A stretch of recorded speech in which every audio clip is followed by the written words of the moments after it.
Hey everybody, it's Charlie. Time to start the conversation about Season 8. So we could do this for like an hour long. So this is going to be top 10, and then we can pick bonus videos for other really important stuff, like all the Aegon backstory, why Jon is named Aegon instead of Jaehaerys. There'll be a lot of stuff to get through, and I will still be doing the Game of Thrones giveaway week to week during the off-season, however long it takes to get to Season 8. But let's actually start with that. So number 10, they're starting to shoot Season 8, like actually film episodes with the actors in October. That doesn't 100% confirm that they're going to finish everything by next year and get it out by the summer, but it's a strong possibility. There was a big question earlier this year about how long it was going to take them to write the scripts. There's only 6 episodes. It sounds like they'll all be longer than an hour, maybe not quite as long as this finale, but maybe close to it. Feature length is usually something you use to describe something that's longer than an hour, so I'm expecting all the episodes to be at least longer than an hour. But like episode 4 this season was one of the best episodes of the season, was shorter than 50 minutes. So episode length isn't necessarily an indicator of episode quality. But starting with like actual Night King stuff, starting from the end of the episode. So he makes it south of the wall. Really what is probably going to do is just patrol the north and grab everybody that he can. What's the first big thing here south of the wall? The last hearth. So he's probably going to sweep over most of these minor houses like Deepwood Mott, the Carhold. But I think the deeper meaning is that you get a form of redemption for these former trader houses, like you have Alice Karstark. She and all her people, the Umbers, they might wind up dying, but the Night King is basically just going to snake his way south as he gets to Winterfell. Obviously, Winterfell is going to be one of the big, huge battles of the season, probably early on, by the middle of the season at least. It depends on how much time passes between episodes. But for those of you asking about Tormund and Beric, yes, I believe they made it down the wall. They just didn't show you them escaping. But if you haven't seen the body, that means that they're probably still alive. So don't worry about them. They either made it into the bay and they're sailing south, or they made it to the last hearth and that's where they'll pop up next. But like Tormund's too amazing to get rid of in an off-screen moment. So I think that all the people that died in the wall coming down are just red shirts. But number 9, in service of really great moments with Tyrion and Cersei, the episodes will be a nice mixture of the Game of Thrones part of Game of Thrones, which is talking in rooms, in big action set pieces. So they'll be able to have an equal balance of both, but I still think they'll try to do at least one big hard home style episode where you're just consumed with a single plot line in a really big action set piece that also sort of weaves in a little bit of character stuff. Hard Home is still one of the best, if not the best, big action set piece that the TV show has ever done, if not best episode outright. So I'm going to cross my fingers that they're able to get some of their A-list directors, because there were a couple directors that they were not able to bring back this season for scheduling reasons, so hopefully they can bring back the best of the best when it comes to making the episodes. But a lot of those really awesome character moments are just predicated on the odd pairings of people that you don't normally see together, like the Hound and Brienne. So I'm hoping for more of that. Brienne can go anywhere with his mind, and Samwell is a character that just brings so much comedy with him, but he has all this knowledge from the Citadel too. So together, they represent basically everything that we need to know. They're a giant exposition bomb waiting to go off, and it just depends on how much they weave that in. Like, they kept Bran off screen a lot this season because he's this big Achilles heel for the storytelling, because he could have revealed everything in the first episode. Like, oh, Jon's name is Aegon, he's secretly the son of Rhaegar and Lyanna, he's the heir to the Iron Throne.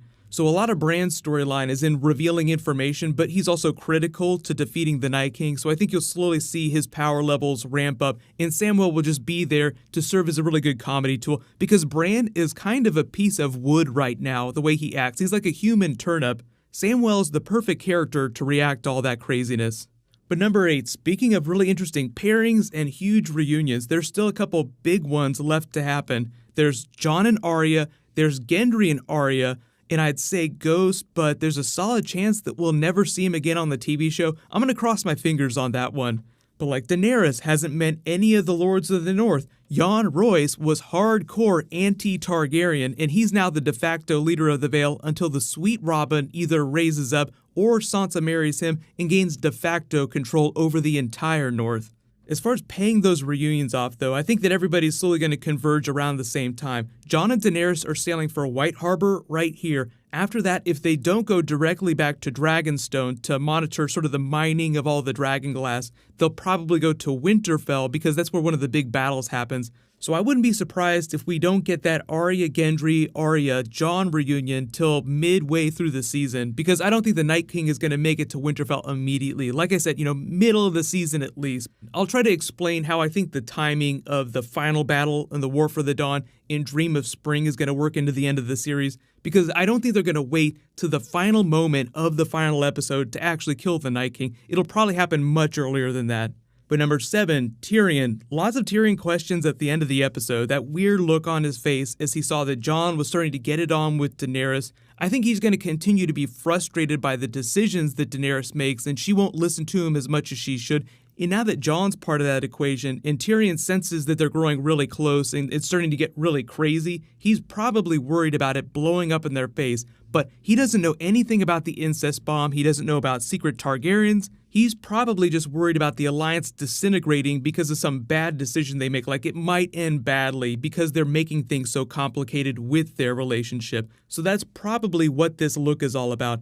There are a lot of people that are pointing to the original George R. Martin outline, and they think there might be some Tyrion betrayal going on because of Cersei and his family, like he might be valuing his family over what's going on with Daenerys. And I don't think that's the case, because Jaime is slowly coming to the north, so Tyrion's going to learn about that shortly. So his family is coming to the north. I think their relationship with Cersei will continue to be complicated, but I don't think that he's going to turn on Daenerys. So I wouldn't read too much into this look. I think it's just meant to be ominous, because the look is happening while Bran is narrating Jon's true identity. So I think it's just the complication that he's worried about.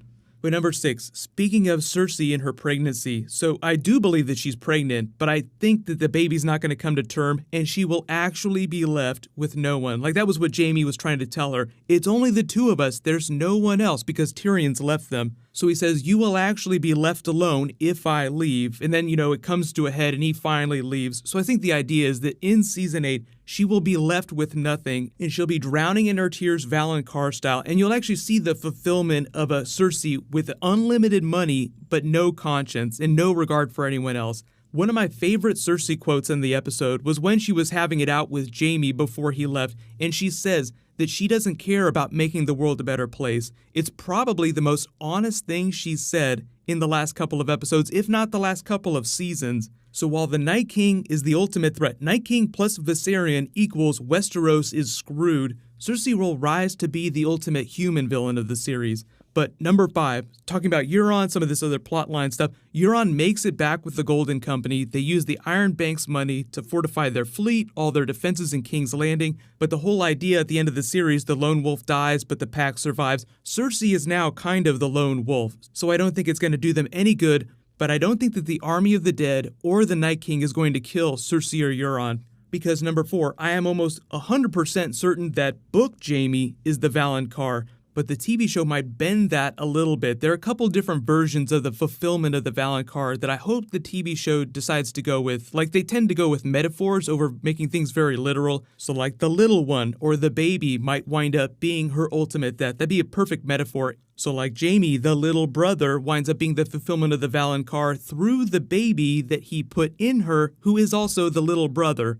But obviously I think that Theon's going to be the one to kill Euron. Euron is more of a comedy villain at this point. He's kind of like a meme, like a really funny pirate that just comes out and says funny stuff and then goes off screen. But the only thing that I'm going to be a real stickler about is I'm going to be really upset if Jaime doesn't wind up getting to die in Brienne's arms. And he's definitely going to die. He already narrated his death. I want to die in the arms of someone I love. So I want them to pay that off, but I also want Cersei's death to be a direct result of something that Jaime does. Because I feel like they either have to meet their end together because their storylines have been so intertwined, their lives are so tied together. But again, just really holding out for some sort of Brienne moment, like Jaime finally listens to her, they get like a very brief moment of happiness together, then he dies in her arms. But number 3, the Bran flashbacks will continue, but mostly in service of character development over plot forwarding. So like the Rhaegar Lyanna flashback was all about the reveal of Jon Snow's true origin, his identity. The reason they did that is because it's going to massively complicate the alliance, and it's going to be a seismic shift for his character when he learns about it. The Littlefinger flashbacks that Bran had, because he sort of narrates it, you don't actually go back to the moment in King's Landing, you just hear him say it out loud. We're all about Sansa's character development. And there's been this thing about the last couple of seasons, them doing a flashback in the final episode to Rhaegar, Lyanna, Robert's Rebellion stuff. So if they're going to continue that, it would make sense that they end on Rhaegar dying at the Trident. But you guys can let me know which other Robert's Rebellion flashbacks you would want. But that just feels like the next biggest one. But speaking of character development, number 2, the big incest bomb will probably go off relatively early in the season, not right away, maybe the very end of episode 1 or sometime during episode 2. Just enough time for it to complicate most of season 7, like they just have to deal with their feelings for each other. And I definitely think there's a lot of potential for Daenerys baby. So just as their relationship reaches its metaphorical and literal climax, you can make all the boat sex jokes that you want. Bran drops the bomb on them. They have to deal with that while they deal with the Army of the Dead, and it winds up being sort of a version of the Sansa-Jon conflict, the Arya-Sansa conflict at Winterfell, where there's just a lot of interpersonal drama. And of course, we have to talk about Jon Snow becoming a dragon rider. So I think it's pretty obvious that if he's going to ride a dragon, it's going to be the one named for his father. It's the only other one that's available at this point. So Jon riding Rhaegal at some point, it's such a huge deal that they would probably try to make a big special thing of it, the way they turned him meeting Drogon for the first time into a big thing. Like, that was a heavy scene. Lots of mythology going on there. They would probably treat him riding Rhaegal in the same way, like How to Train Your Game of Thrones dragon style, like them sharing that special bond that Daenerys shares with Drogon. So it'll be interesting to see how they play with that. I know a lot of people will just be upset that Ghost isn't around because he already has that bond with Ghost. But Jon riding Rhaegal is just some next level shit, so I can't wait to see that happen. But I think if there's going to be actual Daenerys pregnancy, it'll be revealed later in the season, and it'll be more Dream of Spring style. Like, it'll be one of the big things that brings them back together and crystallizes their relationship. Because what better marker of family is there than a baby? That's what Cersei's been harping about all season long. That's all she cares about, her family. She keeps rubbing her belly as she says that. The lone wolf dies, the pack survives. Eventually, this Northern Alliance, Jon and Daenerys, will come together, but there will be some of that drama that you saw earlier in the season up in Winterfell. Like, it might get a little nuts, but remember, the big goal here is the Night King, the Army of the Dead. So I think we know where it's all headed, but pending, giant time jump between the last couple of episodes, I don't think we'll actually see any baby born on the TV show. I think maybe just the idea that the baby is going to be born at some point, a dream of spring. So the actual number 1, like I said, the actual long night falls on most of Westeros. That was what the implication was, is like the winter storm was pushing south of the wall. Like, that black, thick winter storm is going to cover most of the north in the early episodes.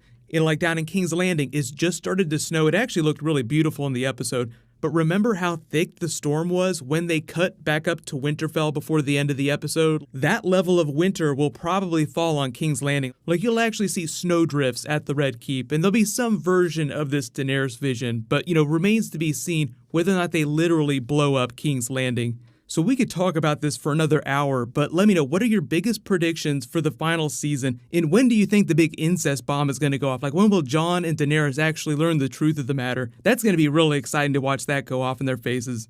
But what'll happen next is there'll be a couple mythology bonus videos this week. I'll also be doing a Q&A tomorrow, so just leave all your questions you want me to include in that in the comments below. But as for actual bonus videos, I'll just pick stuff based on what you guys want to talk about most. So obviously we have Jon Daenerys incest bomb. We have the major battles of the north to talk about. We have more Rhaegar flashbacks. Hopefully they'll do a Trident flashback next season, so we can talk about that later this week. But I'll say congratulations to the latest giveaway winner, Mark Campbell. Please private message me on the back end of my channel so I can get your contact details. You can click here for my finale video again, and you can click here to learn all about Daenerys' possible pregnancy and the prophecy behind that. Thank you so much for watching. Everybody stay awesome. I'll see you guys tonight.